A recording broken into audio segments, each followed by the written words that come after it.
the Quinn Show. My next guest is known for his unmistakable deep voice. He's got the presence of a superhero, the comedic timing of a sitcom legend, and the kind of energy that makes you question if you should have hit the gym before this interview. Whether he was making us laugh as Mason or keeping us on the edge of our seats in a high-stake action role, he's always brought something special to the screen. It is my pleasure to welcome to the Quinn Show, the man, the myth, the voice deeper than the Mariana Trench, Geno Segers. Geno, how is it going? Man, if I could live up to that intro, I would be doing a lot better than I would have ever imagined. Hey, well, before you hopped on here, I probably said that intro out loud 25 times to make sure I didn't have any mistakes. So I appreciate that. Thank you. Yeah, like, how is it going? I really, really appreciate you coming on here. Like, how are you? I'm well, man. I'm well. The missus and I moved out to Las Vegas, and it was the best move we've made. That's sweet. Where were you before? I'm assuming California. We were in Los Angeles. Nice. And we were in Sherman Oaks. And to be quite frank, we just, got a little disillusioned with the whole lack of presence by the local government. Mm-hmm. And we were just tired of having to deal with it ourselves, So, the shoveled misfortunes of others is really hard for me to deal with because, I would end up going broke giving money away. You know what I mean? Yeah. And she couldn't walk the dog at night. So we thought it would be a better, safer option for us to move to Las Vegas. Did you just move like recently? About 3 years ago. Oh, wow. Okay. Yeah. And honestly, I'm seeing a lot of people are leaving California, whether it be LA or just California in general. Like the big names have been leaving recently. So it's like you're onto something clearly. No, we looked at Texas. We looked at North Carolina, of course, my home state. Mm-hmm. We looked at Arizona, and Vegas just seemed like a perfect fit because her family lives in Hawaii, and there's a lot of Hawaiian Vegas connection. Nice. So yeah, it was time, man. It was time. And you still get the weather, which is nice too, right? Well, I mean, no. What do you mean? You only get the weather. You only get California weather in Vegas, maybe 10 weeks. Oh, you mean like the other ones are really, really hot? It's either really, really hot or really, really windy or really, really cold. Oh, okay. I'm gonna guess you're nowhere. You're obviously not gonna give out your address. I'm gonna assume you're nowhere near the Strip or anything. Like you're probably way out. I live in Normal Town. Nice, yeah. Honestly, I've never been to Vegas. I've always wanted to go, but like I'm sure it gets old pretty quick. Like the Vegas side of it. Yeah. The Strip side of it gets really old quick. And I mean, when we do go, we go to Fremont Street, which is kind of like old Vegas. Well, kind of like locals Vegas. Oh, okay. A lot of locals go to Fremont Street. Yeah. It's really cool. It's really cool. Nice. Okay, well, it's funny that actually I want to like usually how he starts to go back right from the beginning. You mentioned North Carolina and you grew up in Winston-Salem, North Carolina. Okay. Yes. Now, I want to know, I know obviously you were a big sports guy, but like what was like a young Geno like? Was it strictly sports? Was it comics, video games, anything like that? Or was it just like sports was the thing? It was very much sports, and I wasn't the brightest bulb on the tree, so I had to work really, really hard to make B's. Mm-hmm. I mean, my B would have been an A+ in anybody else's book, so I had to work really, really hard, and I wasn't as studious a student as I could have been in my high school days, but I learned that wasn't going to work in college. So I had to. It was sports and trying to crack down on the books, but I needed a lot of help, man. Yeah. I needed a lot of help. What kind of kid like were you in the class? Were you like the loud guy? Were you the quiet one, just not paying attention? No. Yeah. No, I wasn't loud at all. I was really trying to stay awake and. I was trying to stay awake and trying to take notes, and I put a good foot forward, but I was always taking 2 steps back, Right. Yeah. No, I understand that. So what did your parents do for work? My father was he was a maintenance engineer. Wow. And he worked at the North Carolina School of the Arts. Okay. And periodically he would say to me, you know, boy, you know, they got a good music program over there at the School of the Arts. Why don't you go on over there? Daddy will pay for you. You ain't got to worry about nothing. I was like, no, Dad, I'm going to go play football at Carver High School. He said, well, we'll have to come see you.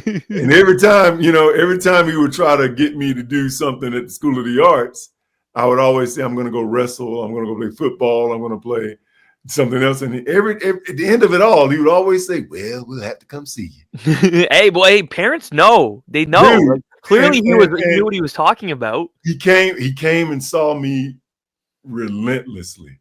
Yeah. I mean, every football game, every wrestling match. He came to rugby matches. I mean, he came to everything and just to, support what I wanted to do. Yeah. Probably 20 years later, I'm living in New Zealand because I sort of put up my rugby boots and sort of worked my way into business. And I'm at the airport on my way to Sydney to sing in The Lion King. And I hadn't told anybody in America. And I said, dang, man, maybe I ought to tell somebody, what happens if the plane go down, anything could happen, I think that's a good point. Yeah, I need to tell somebody. Yeah. I said, I could call my mama, but she going to want a hug over the phone.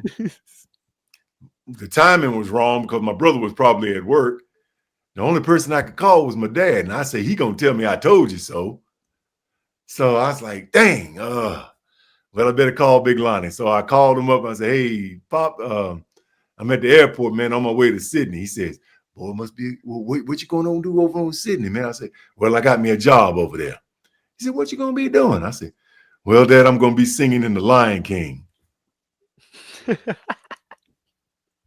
You're screaming. This dude says, well, we'll have to come see you. No way. No lie. Really? And he hadn't said it in that many years. And we'll have to come see you. That's amazing. That's all he said, bro. That's all he said. And then, bro, he came to see me in Sydney in The Lion King. I mean, man, if I could write down my ideas of the best father a person could have, it would have to be my dad, man. Yeah, that's amazing. I love that. God, like I said, man, parents know. He mentioned to you the whole time about going to the school. Arts. He knew. So you mentioned you have a brother. Do you have any other siblings or just your brother? I have a sister. Okay, yeah. So you don't have to, but what do they do like career-wise? Well, my sister works with she works in adult care. Okay. And my brother is a deputy sheriff who is pretty close to retirement. Oh, nice. Yeah. Nice. So are you the youngest or are you middle? No, I'm the oldest. Oh, you're the oldest. I'm the oldest. Oh, okay. And as interesting as it is, I have a new sister who found my brother and I years later. I mean, the whole 23andMe is creating a lot of connection. Wow. So she looked up, she found out who her father was. And so she looked him up and she did a DNA test, and it was pretty close, that she had relatives in North Carolina. And she looked up my brother first, and she thought, wow, he's a sheriff. Should I call him? Let's see who this Geno Segers is. And she looked me up and she saw that I was an actor, and it was pretty easy to find Geno Segers. And she says, this can't be right. This can't be right. You know what I mean? She was adopted years ago. It's a long story. Yeah. And she found us, and we finally got a chance to meet up in Indianapolis. Yeah, it was cool. That's really cool. Wow. Yeah, we're in touch now, and we don't talk as much as we did initially, but we talk pretty regularly. Yeah, I'm sure she's probably looking at it. She goes, I'm not related to an Yeah, actor. yeah. There's a You know what I mistake mean? Yeah, here. it's like it's kind of weird, but it was interesting. And I Yeah, got that's really to, cool. and she kind of looks like my dad. Whoa.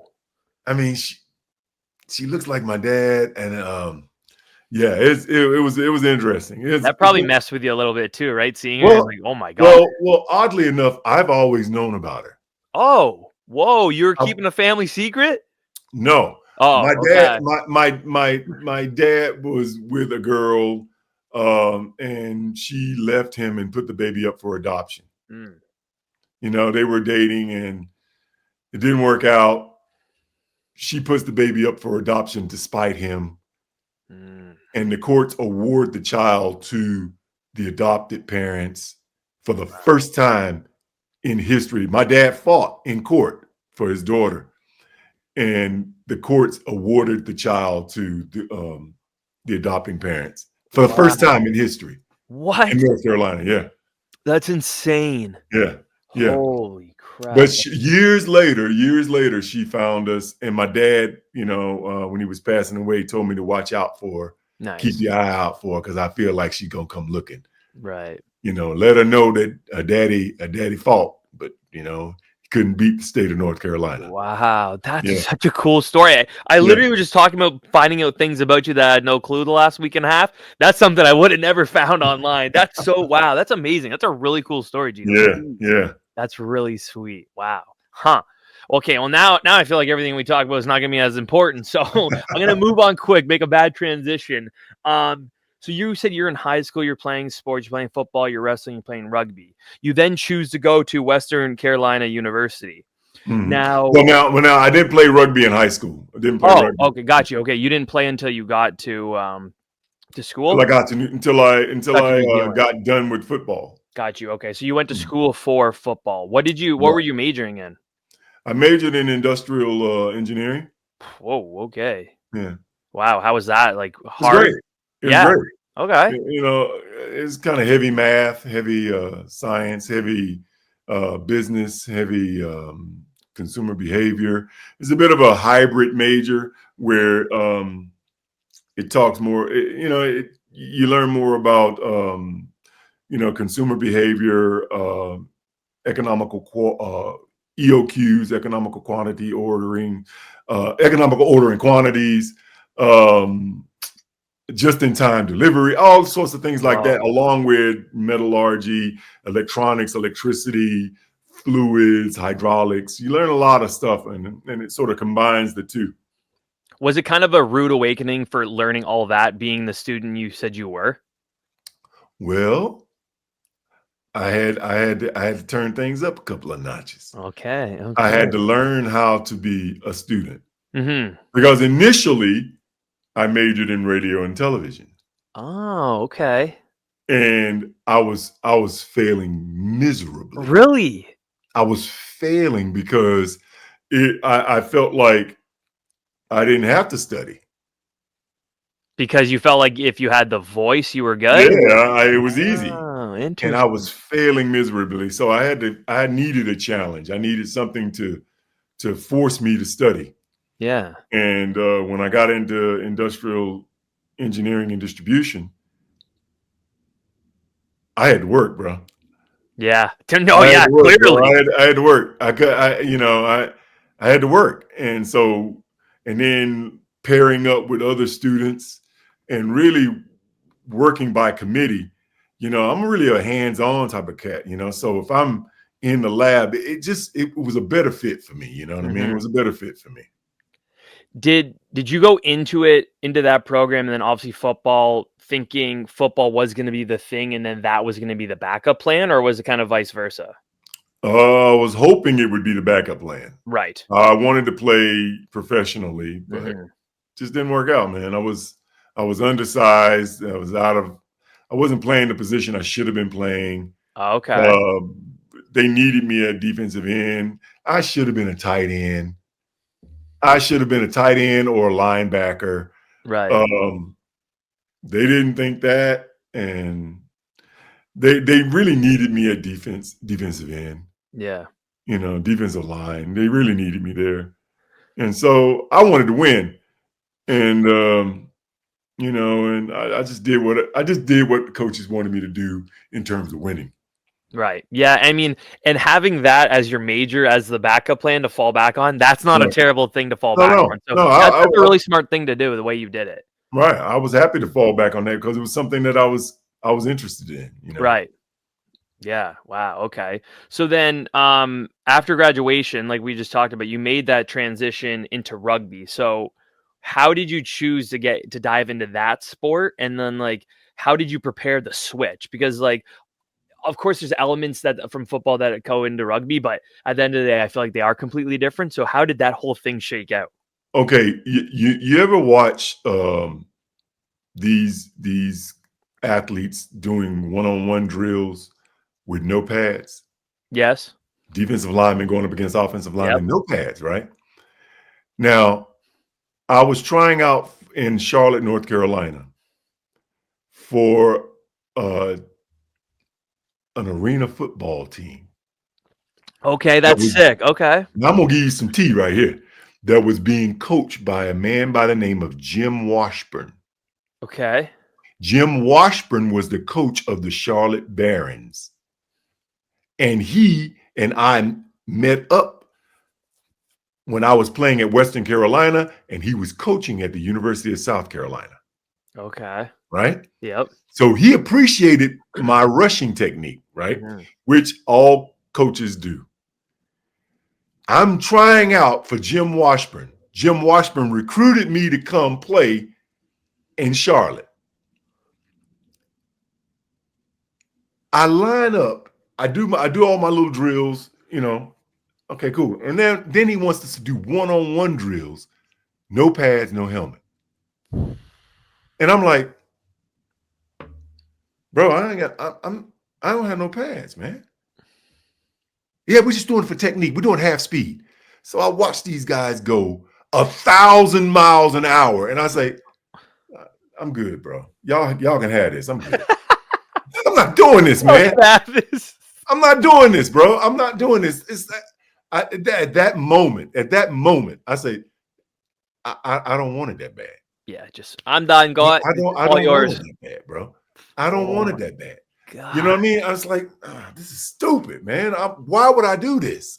Why would I do this? Yeah.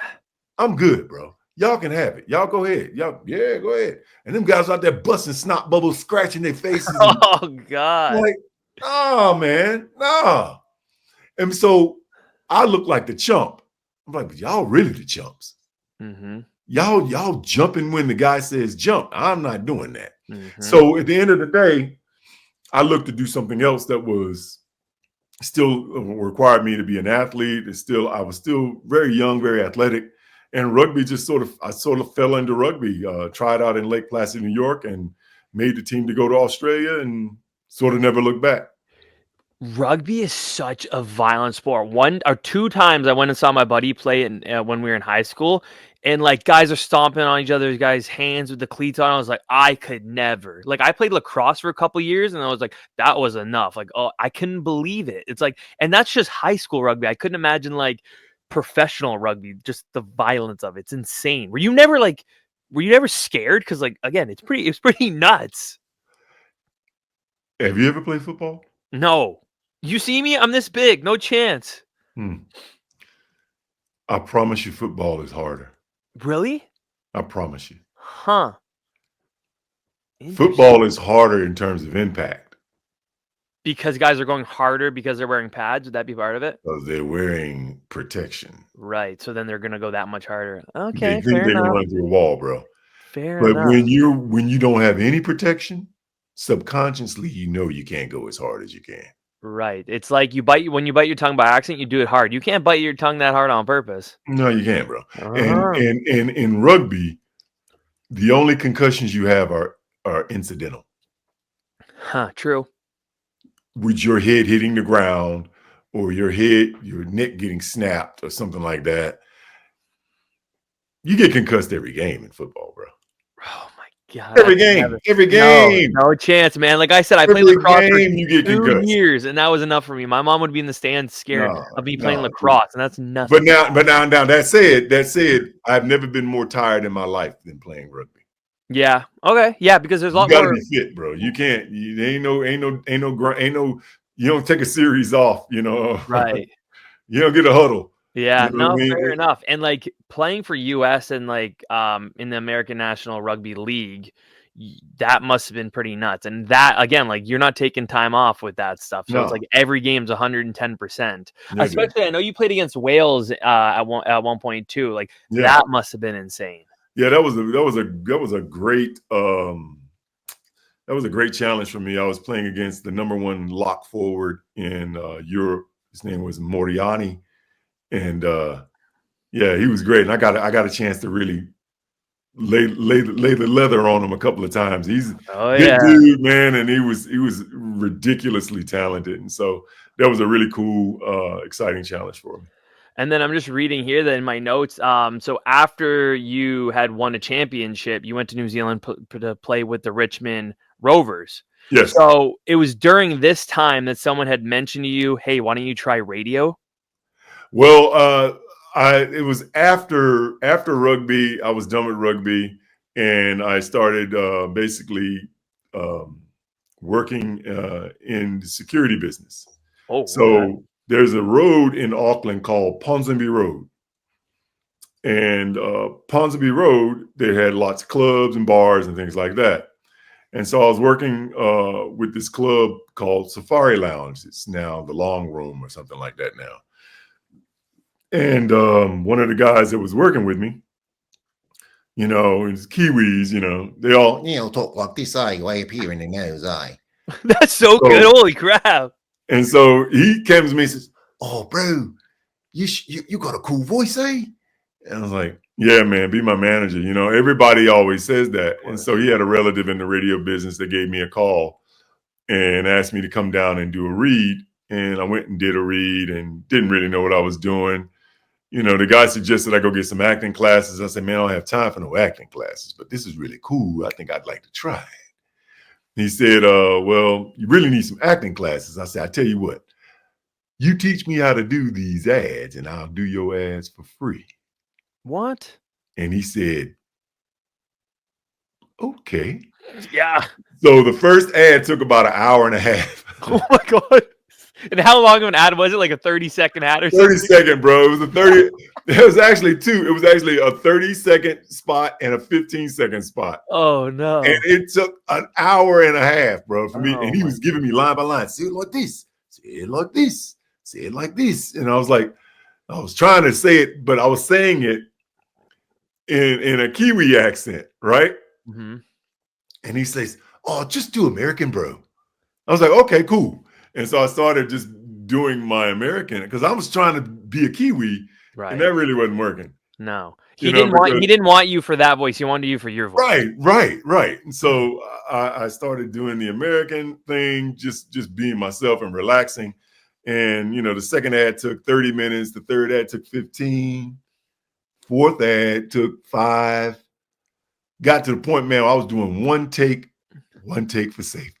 Nice. I was doing like 5 or 6 ads in 15 minutes. Oh my gosh. I was killing it. Yeah. I was killing it, right? Hell yeah. And then he called me up one day and said, hey, it was probably like maybe 3 or 4 months later. He says, hey, Geno. I was like, what's up, man? Oh, can you come in and have a read for me, man? I got a couple of spots I would love for you to do. I was like, nah, I can't make it today, man. I got a whole bunch of work I got to get done. He says, oh, bro, they really want this American with the deep voice, bro. Come on, if you really help me out, man. I said, whoa. He says, I said, they asking for the American now? He says, yeah, bro, everybody's asking for the American with the deep voice. I said, ooh, now you got to pay me, man. Yeah, that's where the money. When you need like, come on, man. No, I paid you back for these lessons. You got to start paying me, man. And so he started paying me for the spots, and he suggested that I get an agent, and I went down and got me. I went down to this agency. I didn't know there was a different agent was an agent to me, I went down to this place called June Dally Watkins in downtown Auckland. So I go down there and I say to them, hey, listen, I'm looking for representation. And she says, representation? I said, absolutely. I said, you hear that deep voice guy on the radio, the American guy? She says, that's you. I said, yes, I'm looking at getting into radio and, getting someone to submit me for auditions. She says, oh, we'd love to represent you. And I said, if it's all right with you, I'd like to work on a case-by-case basis. I don't really want to sign no contracts or anything because I don't really know a whole lot about it. And she says, fine. What I didn't know is that I had agreed to work with a modeling agent. Oh, no. Like you said, you just thought agency meant agency. I didn't know what an agent was. Oh, no. Hey, you're a handsome guy, so it might not have been a bad thing. This chick was a modeling agent, bro. Oh, God. And she was submitting people she was trying to get into the commercial business. And I had no idea, bro, but I had booked 3 ads in like 6 months. Oh, okay. TV ads with me on camera. So, what'd you do? Because that's like, I was like, unknown territory. I get to the audition. I'm like, why am I doing a fitting? I'm just here to do the voiceover. They're like, oh, no. No, man, you're on camera. I was like, oh, on camera? I didn't sign up for that. He says, no, mate, you're on camera. I was like, what about the voiceover? He's like, nah, man, you're on camera. But then I saw that check come through, bro. They were doing buyouts back then. I was like, yeah, this is lit. Let me keep working this area. Yeah, I am on camera now. Yeah, dude. I was happy to do that. And that sort of led me into The Lion King and never looked back, man. So yeah, doing The Lion King then must have been like just crazy because you were Mufasa, of course, because he had the deep voice as well. But like, what was that production like? Because that had to have been something obviously you'd never done before. So can you kind of take us through that? Yeah, I never did theater before. Never worked in theater. Never imagined that someone would pay me to sing. I mean, everybody singing sounds like a girl. I mean, I don't sound like that. Right. You know what I mean? So it's like, who's going to pay to hear me sing? But in fact, Mufasa is actually a baritone tenor. Okay. I'm a bass. Right. I don't really fit in Mufasa. Mufasa and I don't really fit. I had to push some of my corners into this circle. You know what I mean? Yeah. Because I was a little bit out of his range. I needed to come into his range and fit into that baritone tenor space. And I was fortunately able to figure it out and get pretty decent at it, And I was able to do that for 4.5 years. With The Lion King? Yeah. Holy crap. How many shows do you think you did? About 2,500. Oh, 2,500? Yeah. Holy crap. That's insane. Yeah, about 2,500. Yeah. Wow. Did you ever miss one and your understudy have to go in? Yes. Yeah. Okay. Well, I didn't miss. I got told to go home to get some vocal rest because it's grueling, man. 8 shows a week. But I never missed a show due to sickness or injury. Right. That's insane, Never missed a man. show. Holy crap. But now my first 2 years, I was the understudy. Oh, okay. Because let's remember, I didn't know what I was doing. Right. I had no idea what I was doing. So the first season of The Lion King in Sydney, Australia, Jay Lagaya was the Mufasa, and I was the second understudy. They had another guy by Mirtana Hughes, who was an incredible actor, an incredible singer. He studied at Whopper in Perth, Australia. I mean, the guy comes with all these credentials. He is the consummate theater guy. I mean, right. he's amazing, and I learned a lot from him. I was the second understudy. Wow. So when the first understudy that went on was Mirtana. And Mirtana was amazing, right? He was amazing. I was like, man, that's what I need to strive to do. So I started, after each show, I would go into the rehearsal room and I would do my whole Mufasa run. I would do the whole from the beginning to the end, right? I would do Mufasa all the way through the show. And I would do that after every show. And it was a way of getting reps. And still an athlete. It's a way of me getting reps, and I would put pressure on myself, and I would put pressure on myself, and I would do it faster. I would do it slower. I would do it, I would do it all these different kinds of ways, And when my time finally came, I got to understudy, and they said, okay, Geno, you're going to go on. And I went on, and it was great. I had a great time, and it was cool. It was really cool, bro. That is really cool, man. I didn't know you did it for that long. Holy crap. Yeah. Wow, that was just like a season worth of doing it, but wow, that's insane, man. Holy crap. So then how did that go? How'd you go from that to, I saw something about China. You were acting in China or something? Well, no. The Lion King went to China. Got you. Okay, that makes more sense. So then how did you go from all of that onto like on screen? Well, when the show ended in China, they called me over to do the show in the West Coast of America. So I jumped on in Denver, Colorado, went to LA, traveled around all over the West side of America, went to Mexico City, did the show, went to Hawaii, did the show, came back and did the show in 2 or 3 more cities, finished the show up in Appleton, Wisconsin. Okay. No, Milwaukee, Wisconsin. Okay. I've been there. Finished the show in Milwaukee. And when the show was done, I had a choice to go to LA or New York. That's tough, is it not? I was like, man, if I go to LA, there ain't a whole lot of theater in LA. Right.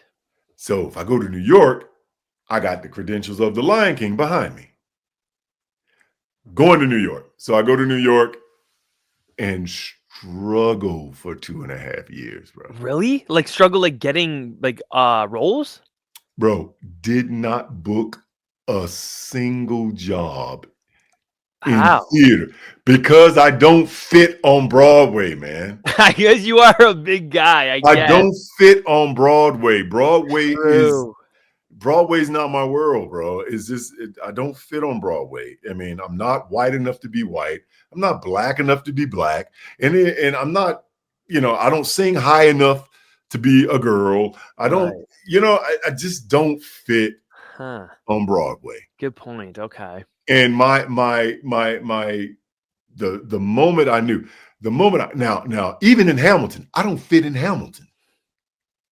I don't fit in Hamilton. Because the role that I can play is a dark-skinned brother. Right. And they're not going to give that role to me. Right. They're just not. The role they think I'm right for sings like a girl. He sings like a girl. Yeah. They say George Washington has the deepest voice on the show. No, he don't. No, he don't. No, he don't. He don't have the deepest. That's the deepest voice I've heard in my life. Only because everybody else has been singing like a girl. That's the only reason you think he's got this deep voice. He really don't. Recency bias, yeah. He really don't. Exactly. And I couldn't play Hamilton because Hamilton, he sings in the middle of baritone tenor. I couldn't play that guy. Wow. So it's like I don't fit on Broadway. The only way I'm going to fit on Broadway is if I create my own show. That's the only way. Right. And frankly, I don't have the time or the energy. That would be a lot of work. Dude, I don't have the bandwidth, I don't have the time, the energy, or the resource. I don't, and yeah, I'm good. I'm good. Right. Thank you, Broadway. Thank you for those 300 auditions that taught me very well that I don't fit on Broadway.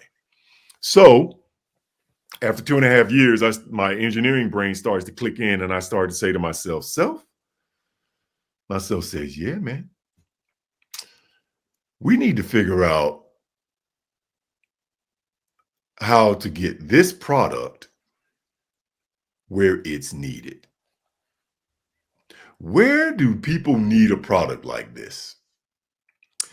Well, they need a bass on the town. Okay. He's ensemble, featured ensemble, but that's okay. I'll do that. So I auditioned for this show called On the Town, got the job in first base, and got a chance to sing at City Center, which is a huge, huge honor to sung in a theater that I wasn't mic'd. Right. You know what I mean? And on stage in a concert type thing, and very, very similar to Carnegie Hall. But City Center is an amazing theater, and I was in the encore production of the On the Town. And so I looked again. I said, where else do they need a guy like me? Little Shop of Horrors.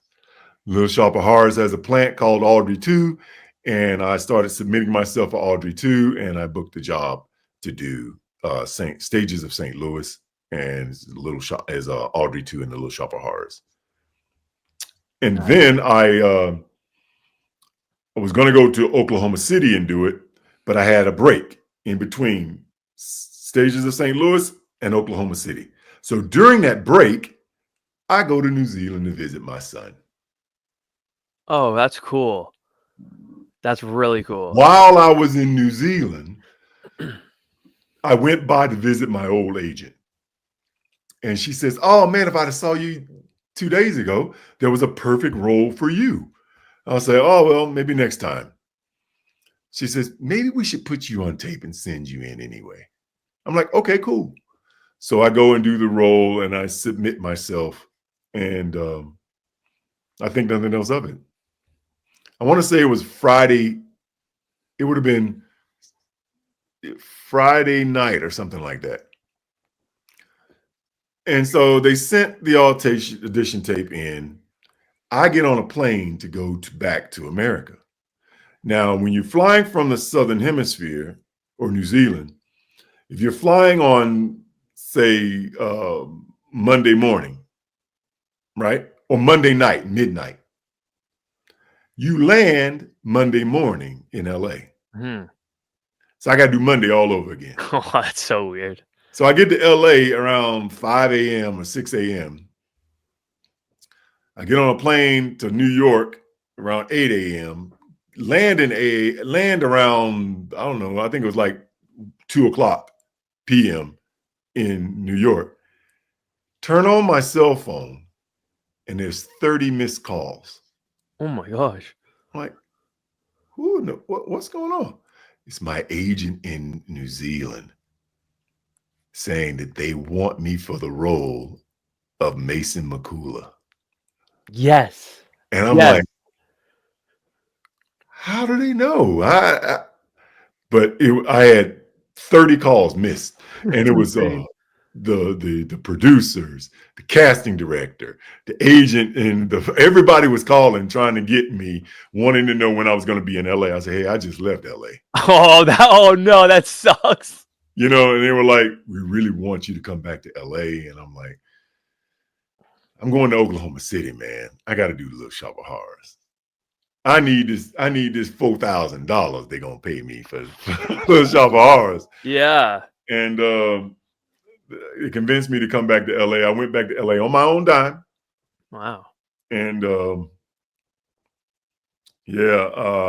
when I did the audition, they said they really wanted me to. In fact, I was so exhausted, man, because remember, I was out of time zones, and like 2 days later, I was back in LA. And I was still jammed up, right? Yeah. So I walk into this room for the audition, right? And dude, I'm just being me. I didn't even, and I swear to you, bro, I'm looking at this mahogany table when I walk into the room, and behind this mahogany table, it had to be like 30 yards of table. Oh my God. And I'm like, and there's like executives behind this table, and they had chairs behind the table, and the room was full.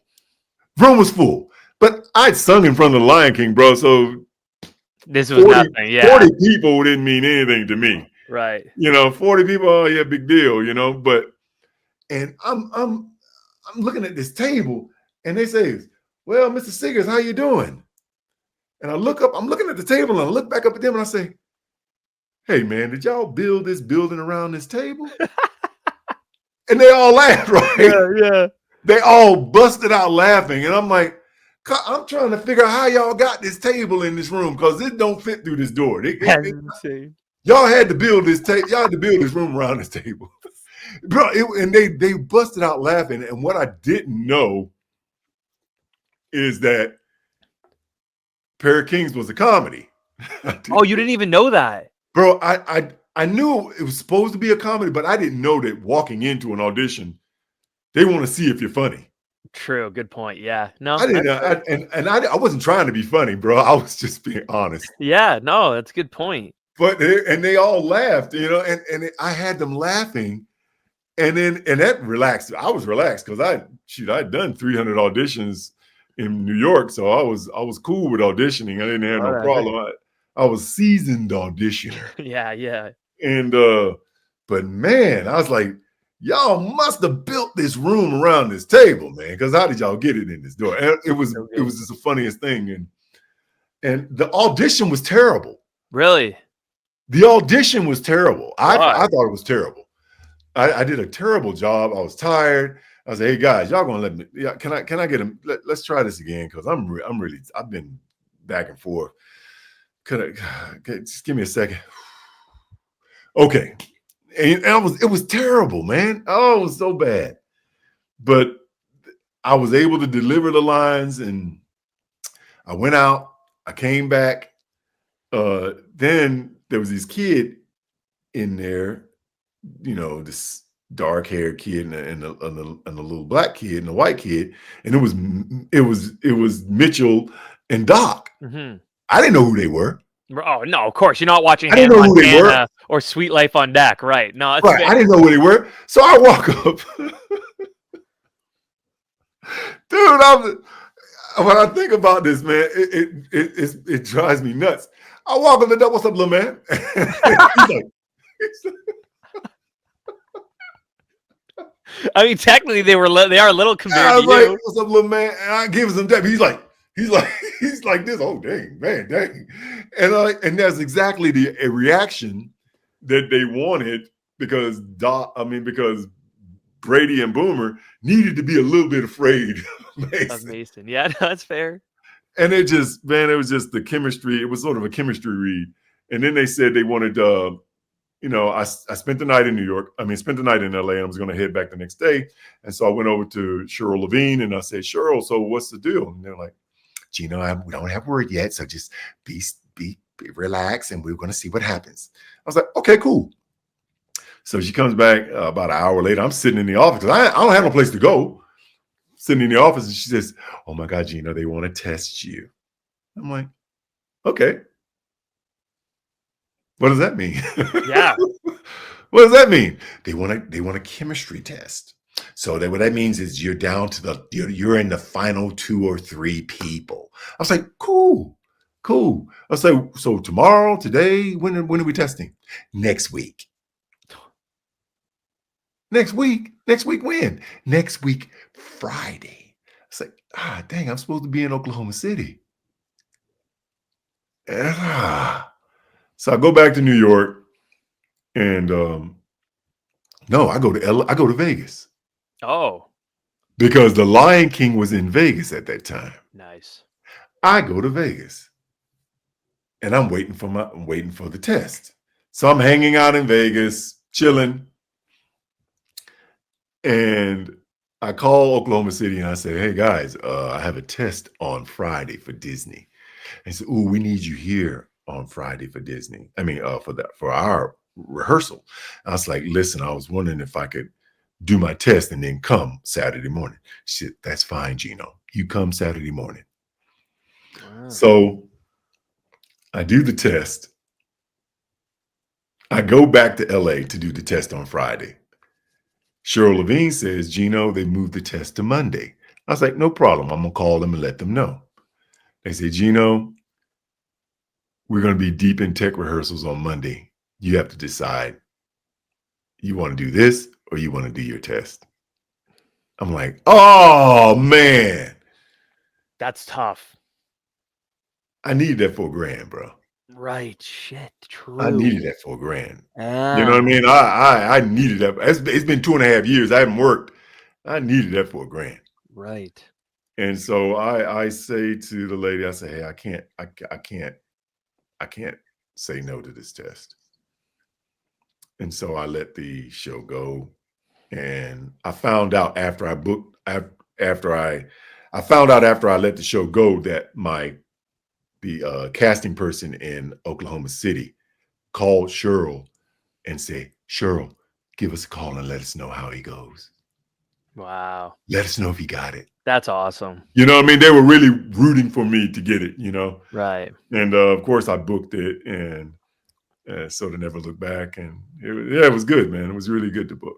Now, something like the cool thing about Pair of Kings at the time is it was on Disney XD, correct? Yes. So Disney XD was new at the time. So it was Pair of Kings, Zeke and Luther, and Kicking are like the top three I think of with that channel. Mhm, Was there mhm. like a message from the higher ups, like anything about the channel, like the direction they wanted to go with it? Because obviously they were trying to do something different versus Disney Channel. Yeah. Well, I mean, Disney XD was really geared towards young boys. Right. It was really focused on capturing a young boy market. You know what I mean? Mhm. And whereas Disney Channel was really very girl centric. You know, all the stars were girls, and, Right. you know, all the boys that were stars were little heartthrobs.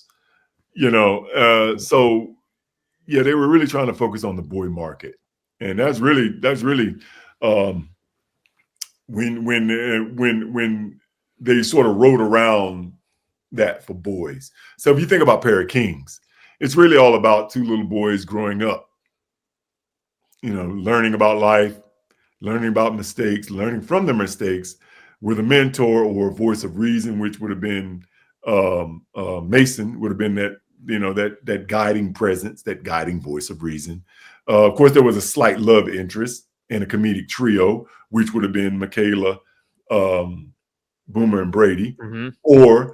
And then there was the antagonist, which was also a comedic trio, which was Lanny, Boomer, and Brady. Right. But it was a comedic trio. So there's these different techniques that Disney uses to sort of draw an audience in.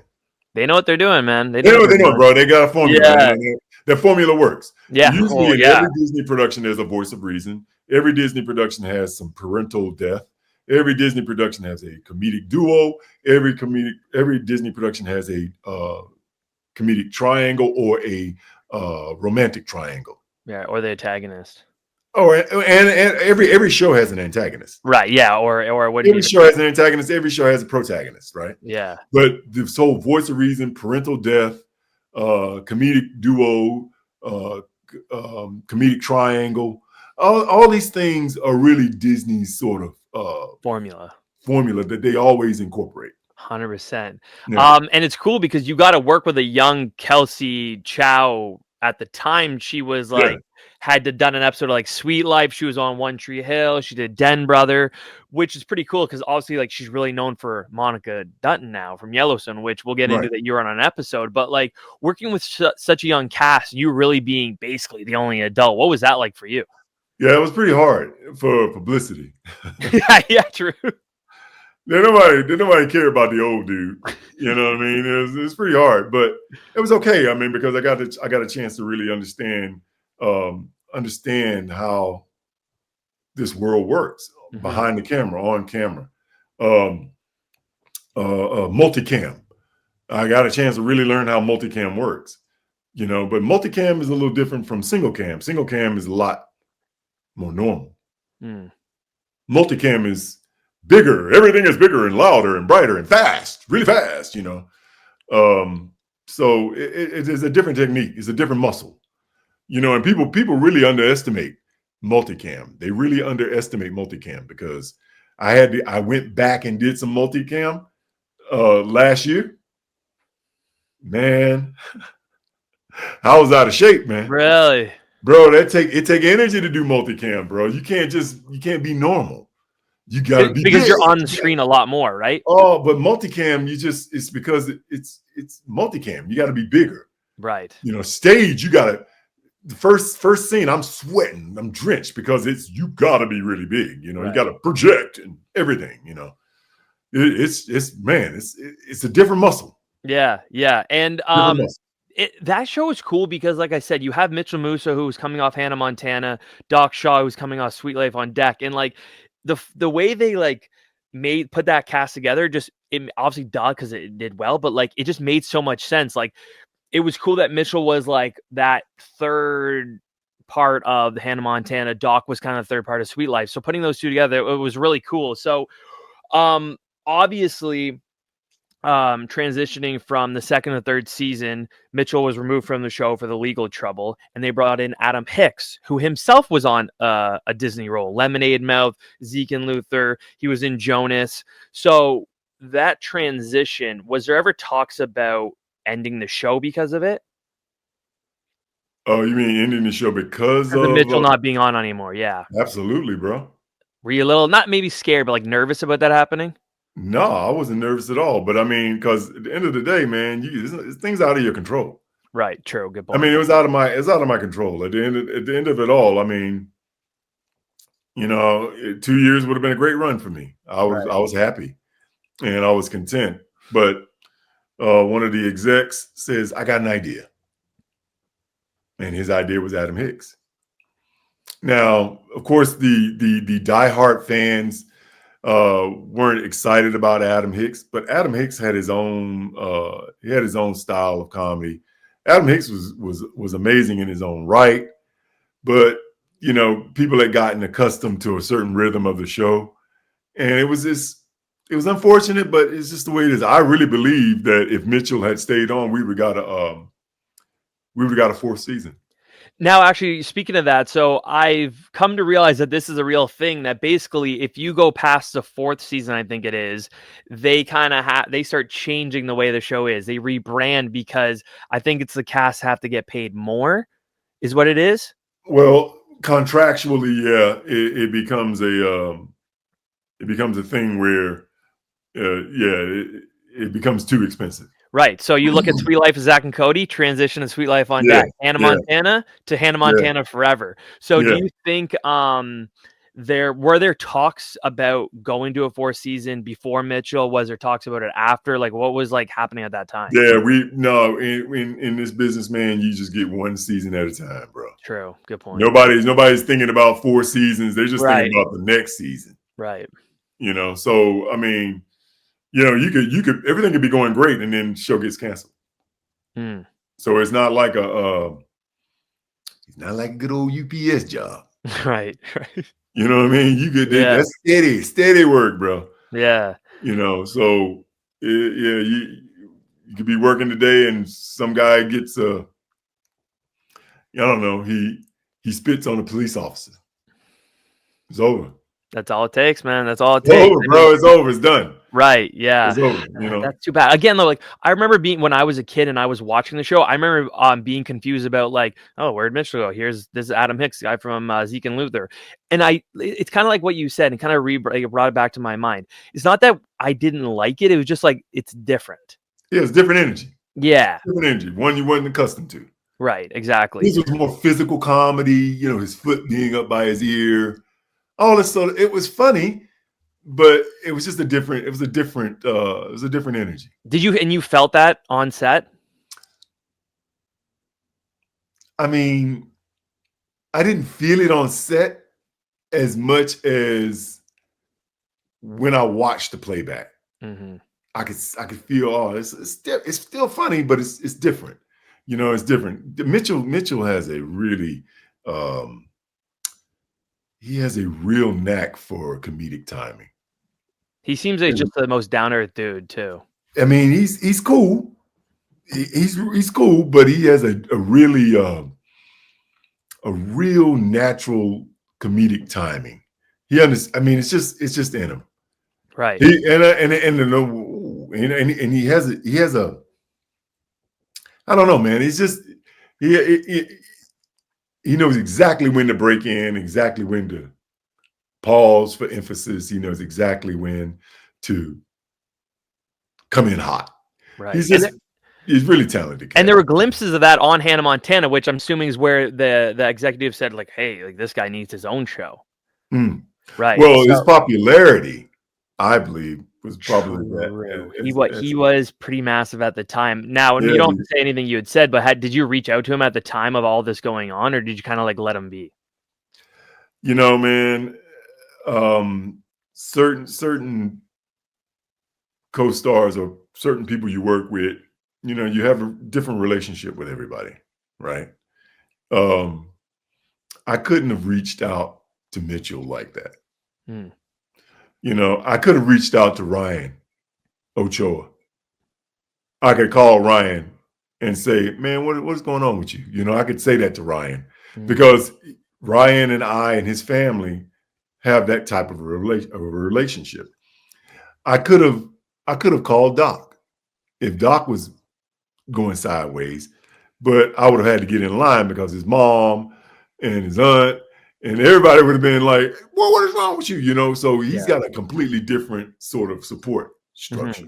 And so, but I don't know that I would have taken that liberty. I didn't take that liberty with Mitchell. Right. No, but I've always opened I have an open door policy with anybody I'm working with. If you guys need me for anything, you can call me. That's amazing. And like you said, like you did have a relationship. It just wasn't that type of relationship. And there's nothing wrong with that. Yeah. It's just everybody. Kelsey Chow and I would meet. We probably met every 3-4 months for years after the show. That's awesome.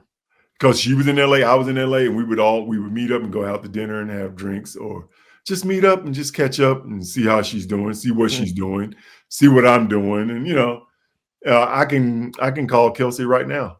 Yeah, that's awesome. And we just chop it up. When I got to Utah, first thing, we went and got something to eat, sat down, talked about what's going on, how this works, how that works. She let me know, hey, if you like a take, if you got an idea for a take, you better do it first because this guy moves fast. I'm like, okay, got it. You know? There you go, and that just shows the relationship you guys have. Yeah, that's awesome. Good. Two last things on Pair of Kings. One, I'd spoken to someone recently that had mentioned to me at the time that David Henry and Jake T. Austin were on Wizards, there were a lot of restrictions of what they could go for, seeing as they were Disney property. Did that ever happen to you? Were there roles you want to go for and they said, Yes. Okay. Yes. There are things you're not allowed to do to tarnish your character on Disney. Right. Now, they agreed and allowed me to do Zeke and Luther. I would have been pretty tough if they said no, seeing it's on the Disney XD. But did you have to ask permission? That's absolutely crazy. Absolutely, because they take care of their characters, they take care of their products, man, and I respect Disney for that. Right. I respect them for that. I you know, it's business. Right. At the end of the day. That's just that surprised me. It being on the same network and everything, they still had to say, hey, can I do this? No, dude, they gotta confirm it. Right. They gotta confirm it. You know what I mean? And I know it's show business, but it really should be business show. It really should be. Business is first, bro. Right. They're not doing no show without business. Wow. The last thing I had on Pair of Kings was we're talking about Doc Shaw and stuff, and like, not to like toot my own horn, but I pride myself on being very good at researching, finding people you haven't been able to see in a while, find their social medias. That is one guy who has just completely disappeared. Now, you don't have to tell me what he's doing or anything, but if you ever talk to him, can you please tell him that the people want him back in show business? Because that guy is awesome, and he was great on Sweet Life. He was great on Pair of Kings. I just I don't know. I feel like the screen misses him. You know, Doc moves at his own pace, bro. Doc is he even while working with Doc, I recognize the maverick in him. He's not gonna do it for money. He ain't gonna do it for popularity. He ain't gonna do it for any other reason other than the fact that he wants to do it. And that's because he's just got a solid, fundamentally sound background of parenting. His mom is just, man, they're good, solid, grounded people. And Doc is that guy. Nice. Doc is that guy. He's not he does it because he wants to do it. And if he don't want to do it, he ain't gonna do it. Do you still have a relationship with him? No, not really. No. I think he moved to Atlanta. Okay. And I think I've spoken to Doc maybe 4 times. Oh, wow. But I still have his number, and I know his number hasn't changed. Right. And I don't know. Doc, but I got a ton of respect for Doc. I got a ton of respect for his family. And I like to think and like to hope that he knows that. Right. That's awesome. Yeah, that's really cool.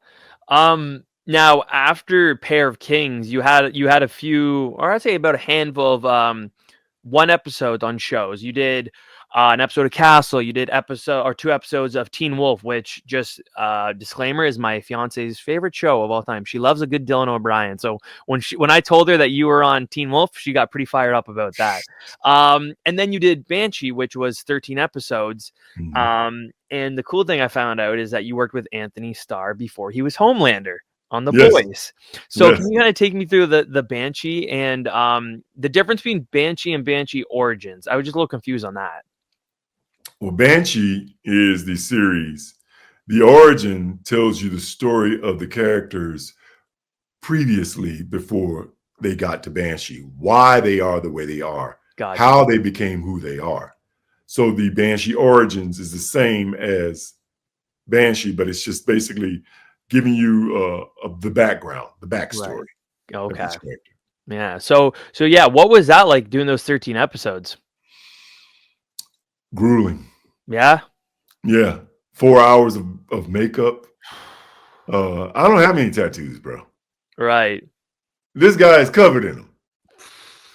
And it's like they wanted me to be shirtless in every scene because of these tattoos. I'm like, fellas, I'm not going to be hunting bare-chested.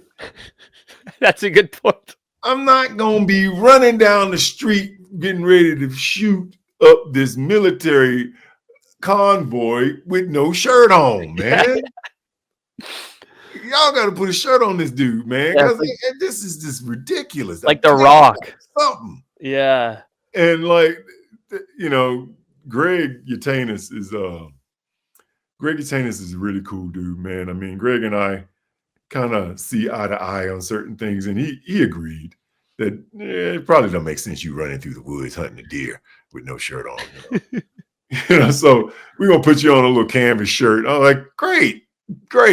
Well, I'll take the tattoos, but put a shirt on, bro. I don't want to be running through. But Greg and I, we laugh about it now, but Greg is a really, really talented showrunner. He's done his thing. I was really excited to get the job. I was a fan before I actually got the job. And when I got the job to shoot Banshee, I got a call from Teen Wolf. So when they introduced this character, they immediately come back and say, hey, why aren't you an alpha? And I say, you need to talk to the writers about it. Yeah. So they come back for the second episode. So I'm in Charlotte and the show is filming in LA. Okay. Teen Wolf filming in LA, Banshee films in Charlotte. So the next season, Banshee offers me a series regular job. I take the series regular job. I mean, I don't blame you. Right? Yeah. The same time, Teen Wolf says, hey, we want you to come back as this Omega Wolf because we spared his life on purpose because we wanted him to be loyal to the pack. Mm-hmm. Banshee wouldn't release me. Oh, no. Yeah. And that would have been a lot more episodes of Teen Wolf, obviously, right? Probably. Probably. That's tough. Yeah.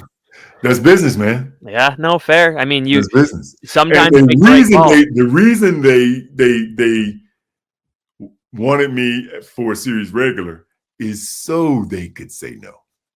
Oh, what a pain in the ass. But that's how it is, bro. They needed to secure the product. Secure the product, bro. Business show, not show business. Business show. Yes. You know what I mean? Because this guy could get something over here and we'd be bouncing back and forth. No, we don't want to do that. Let's lock him in. That sucks. That sucks. Yeah. In fact, Chayton was only supposed to have 2 episodes. Oh, wow. He's supposed to have 2 episodes and die. Wow. Look back at Banshee. You won't find another antagonist that is introduced that lives more than 2 episodes. They all die. Right. That one's tough. That one's tough.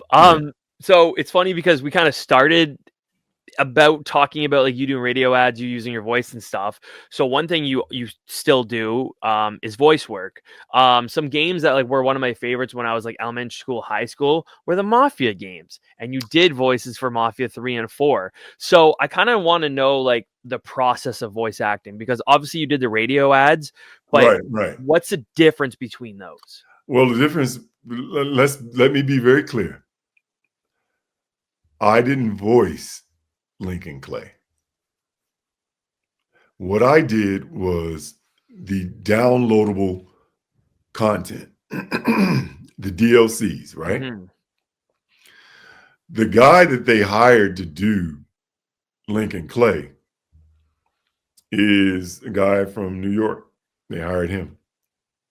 And I didn't realize, I mean, I had auditioned for Lincoln Clay and they hired him. He got the job. I didn't book. Right. And for whatever reason, you know, Lincoln Clay is supposed to be 6'4", 250 pounds, mixed with black and something else, deep voice. I'm like, this is me. Literally, yeah. Right? But they gave it to a 5'9" guy who talks like a girl. I don't know why they did that. Yeah. I don't know why they did that, but when I got there to do the downloadable, the DLCs, they were like, man, you're Lincoln Clay. And I'm like, yeah, I'm playing him in the downloadable. No, you're Lincoln Clay. I mean, all the engineers were like, man, I don't have to do anything to this guy. I don't have to make him bigger. I don't have to change any eye lines. The work was easier. Yeah. You know, because the other guy is shorter than everybody. So they have to grow him in the world and change everybody's eye line because they're looking down at him. They need to be looking up at him. And it's just, I don't. And he had to pretend to have a deep voice because he didn't have a deep voice. And he was walking around like this. And so they wanted me to walk around like that. I was like, that's not how big people walk. I don't walk like that. Right. I walk normal. Yeah, that's kind of how he walks. I'm like, he must not be a big dude because big people don't walk like that, bro. You have the presence. You don't need to walk like that. I don't need to walk like that. Yeah. But, I mean, at the end of the day, he booked the job, and I'm good for him. But for whatever reason, they liked his face better than they liked my face. They liked his face for Lincoln Clay better than my face. And he had a great face for Lincoln Clay. Right. You know, you see Lincoln Clay, he's like, oh, yeah. You know what I mean? It would have been my face. And I don't know. My face might not have worked. Right. Huh. Interesting. Yeah. I don't want to take too much more of your time. The other thing that you had voiced, a few other ones, was you were in Fortnite. You were in Fortnite 2 different, I think it was 2017 and 2019, something like that is when they came out.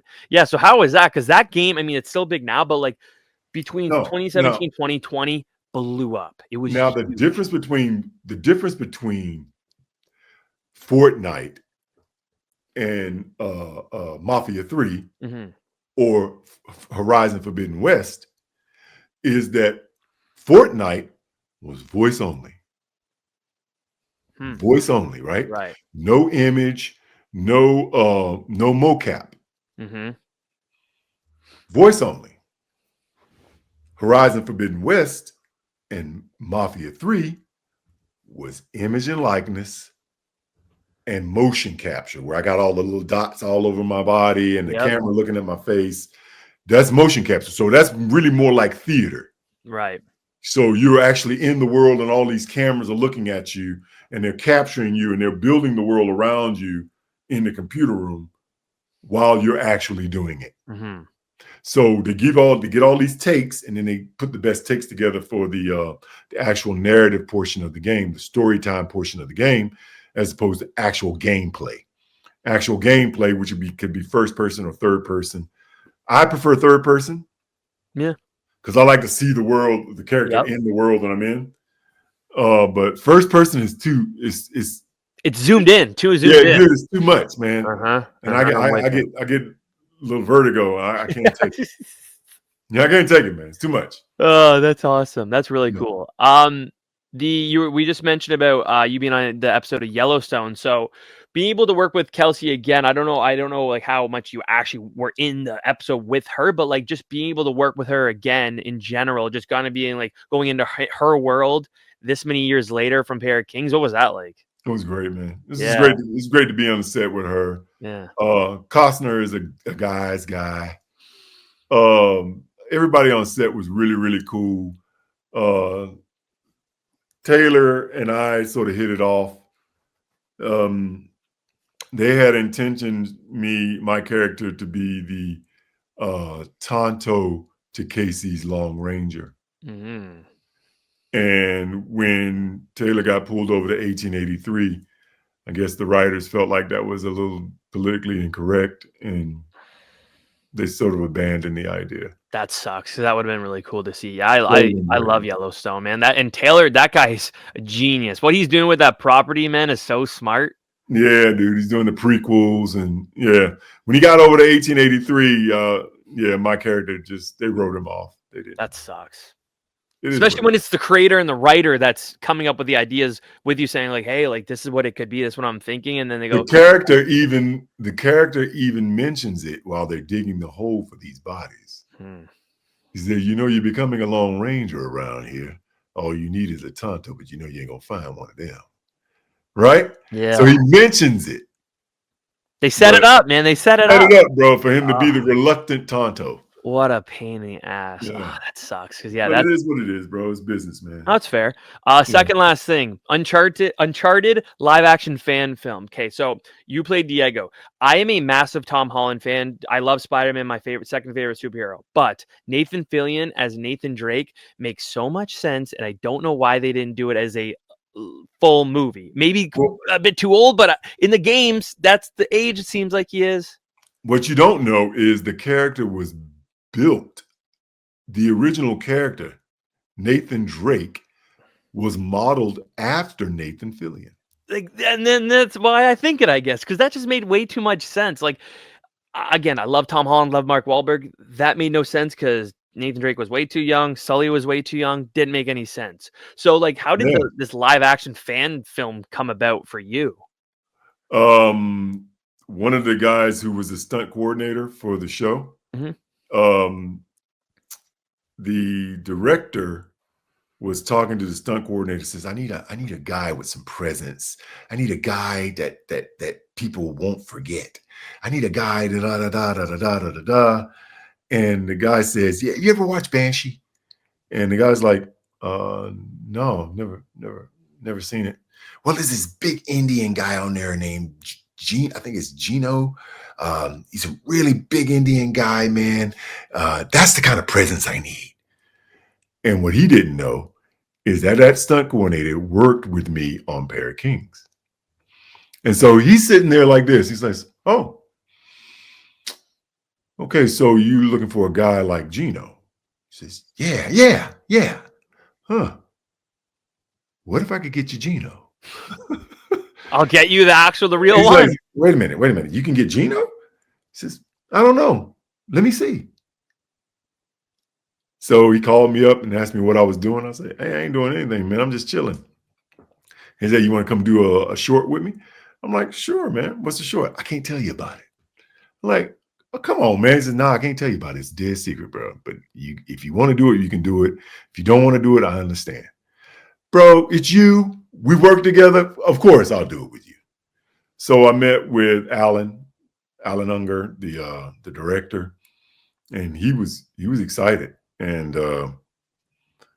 yeah, we went in there and did it. And the only hiccup we had was he wanted me to. It was a line read that he was having problems with, and it wasn't landing the way he wanted it to land. And so that was the only hiccup we had. We had to really sort of sit down and really think about, the line. What is this? What exactly is this?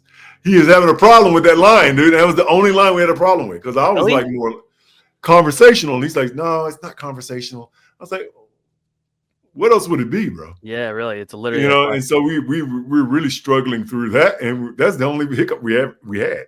Everything else was cool. And it's just so cool, the fact that you got that it was actually made, and like it's basically what everyone was saying was like, that is Nathan Fillion's Nathan Drake, and the fact that was made is really cool. No, it was the character was made based on Nathan Fillion. That's so cool, and it was cool because you actually, I just thought about this right now because I'm dumb. Is that you were in Castle with him too? Yeah, that's really cool. Yeah. Oh, I love him. Me and my fiance are like The Rookie. We're just obsessed with The Rookie, so we love Nathan Fillion. So that's really cool that you're able to work with him a couple times. He was in a movie called Firefly, right? And Lonnie worked with me on Banshee. Worked with him on Firefly. Oh, whoa! And I want to say that Nathan Drake is based on his character in Firefly. That's so cool.